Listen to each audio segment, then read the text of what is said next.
I think in the end of the season, it's always great to look back and see the goals, see how they were reached, and what happened. So here's a little summary about it. First and most clear was that I would like to use Worship Center course as to reach this mission in different parts of Estonia, equipping worship teams in their ministry. Actually, through giving this course, I found many contacts with whom I've led worship with and partnered with. Example, one of the first courses in Tartu, I met a known worship leader who has become my co-leader in these courses and a bandmate and a helper in also other projects. And through it all, we have become very good friends with him and his whole family. The second clear tool was to build Estonian Worshippers Network, to unite Estonian worshippers into a community where to share ideas, problems, inspirations, and songs. In the beginning of the mission, I started this Facebook community group to have platform for Estonian worshippers. And today, this community has 500 plus worshippers and is still growing every week. And today, people find answers for song-related questions, but also it is a tool to inform people and send materials there so that we can discuss some questions together. So a third thing was that each year there will be a worship conference for the Estonian worshippers to gather worship networks and discuss the relevant subjects of today, building a refreshing environment for those who regularly serve in worship ministry.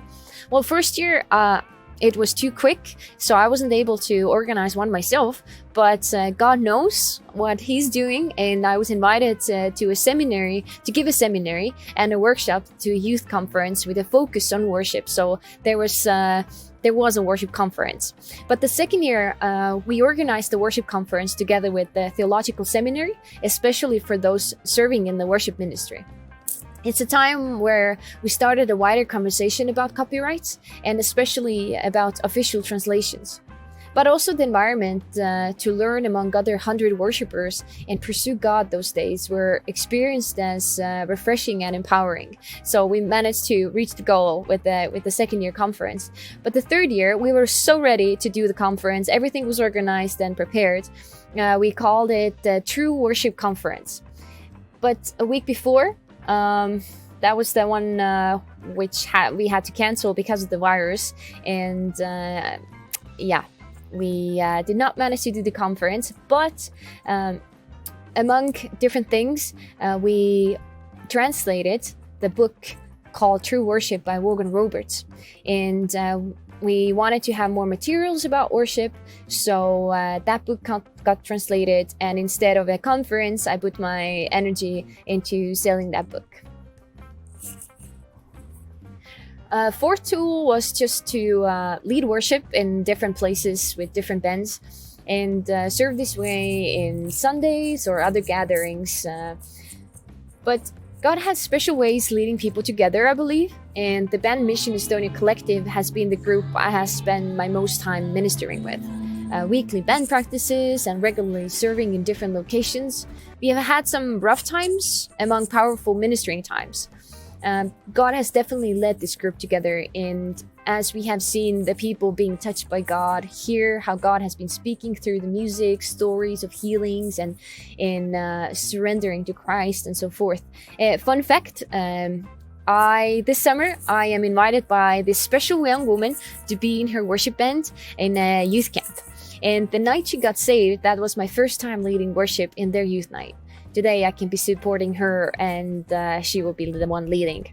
Fifth tool was to preach and to teach where I'm invited and where people are welcoming me. So I have been doing that in Estonia, Latvia, the Netherlands, some international gatherings here and there.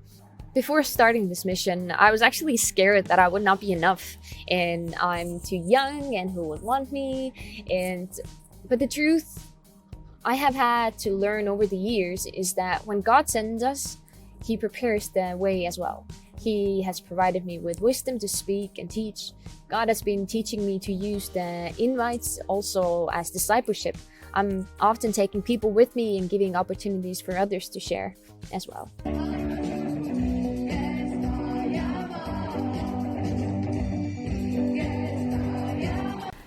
6, the tool I was actually wanting to build together when I come to Estonia was to build an Estonian Worship Songs database.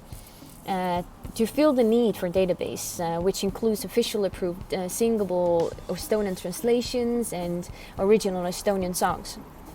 That's a tough one because first I was spending so much time to network, getting to know people and serve people close to them, and that took so much time that I only had a brief moment left to try working on the database. Good thing is that I gathered a lot of necessary information over the years and got to test those ideas. And today I'm taking the first steps of discussing possibilities with a global database to expand their already working great ministry to Estonia. That would provide such great tool to the churches here. And 7th, last year I was asked by pastors in Tartu to lead United Worship Nights. It's a gathering of different generations and churches in Tartu to praise and worship God, while also empowering people in their ministries like prayer, production, interior design, welcome team.